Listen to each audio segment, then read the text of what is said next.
নমস্কার বন্ধুরা, আজ তৈরি করব উড়িষ্যার বিখ্যাত ডালমা, যেটা খেতে অসম্ভব মজার হয়। নিরামিষ দিন কিংবা আমিষ দিন, যে কোনো দিনে যে কোনো সময় খুবই সহজভাবে এই সুন্দর ডালমাটা তোমরা তৈরি করে খেতে পারবে, যেটা খেতে অসম্ভব মজার হয়।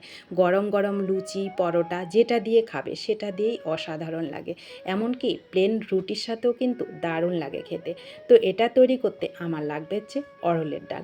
আমি 200 গ্রাম অড়হরের ডাল 2 ঘন্টা আগে ভিজিয়ে রেখেছিলাম, ওটাকে ধুয়ে পরিষ্কার করে নিয়েছি।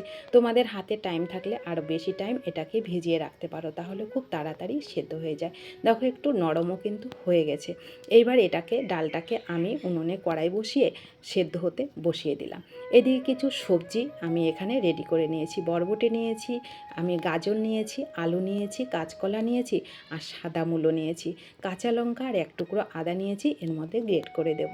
তোমরা তোমাদের পছন্দের সবজি কিন্তু এখানে দিতে পারো, যেটা তোমাদের হাতের কাছে থাকবে সেটাই তোমরা রেডি করে নেবে। তো সবজিগুলো রেডি করতে করতে আমার দেখো এখানে ডালটাও কিন্তু হালকা একটু সেদ্ধ হয়ে গেছে। এইবার এর মধ্যে আমি দেব পরিমাণ মতো লবণ আর হলুদ, আর যে সবজিগুলো আমি রেডি করেছিলাম সেগুলো একে একে এর মধ্যে দিয়ে দেবো। তো আমার চ্যানেলে যদি কোনো নতুন বন্ধু হয়ে থাকো, চ্যানেলটা প্লিজ সাবস্ক্রাইব করে পাশে থাকতে পারো, পাশে থাকা বেল আইকনটাও প্রেস করে রাখতে পারো সুন্দর সুন্দর রেসিপিগুলো তোমাদের কাছে সবার আগে পৌঁছানোর জন্য।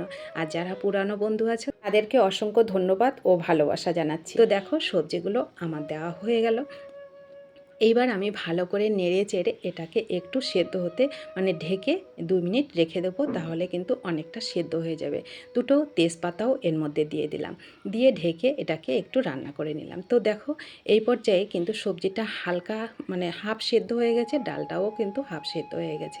এখানে আমি দিয়ে দিলাম হাফ চামচ মতন চিনি, আর যে কাঁচা লঙ্কা আর আদাটা গ্রেট করে রেখেছিলাম ওটা দিয়ে দিলাম, দিয়ে আরও 2 মিনিট ঢেকে আমি রান্নাটা করে নিচ্ছি। তো রান্নাটা আমার এদিকে হয়ে গেল, ডালটাও সেদ্ধ হয়ে গেছে, সবজিটাও কিন্তু সেদ্ধ হয়ে গেছে।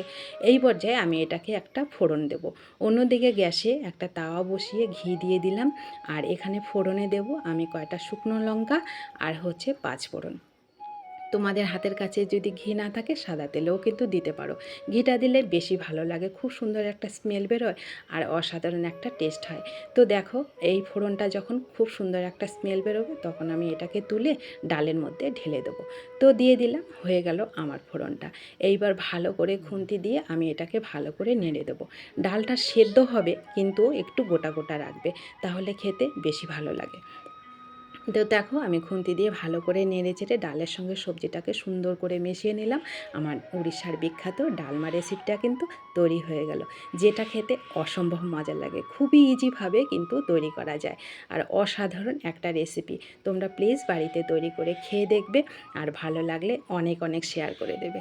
তো নামানোর আগে এখানে একটু আমি ধনেপাতা দিলাম, আর হচ্ছে জিরে, ধনে, গরম মশলা আমি ভেজে গুঁড়ো করে রেখেছিলাম, ওখান থেকে 1 চামচ দিয়ে দিলাম।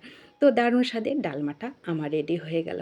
দেখো এটা একটু কিন্তু ঘন ঘন হবে, এটা ঠান্ডা হয়ে গেলে আরও ঘন হয়ে যাবে। তো আমি এইবার এটাকে নামিয়ে একটু পরিবেশন করব।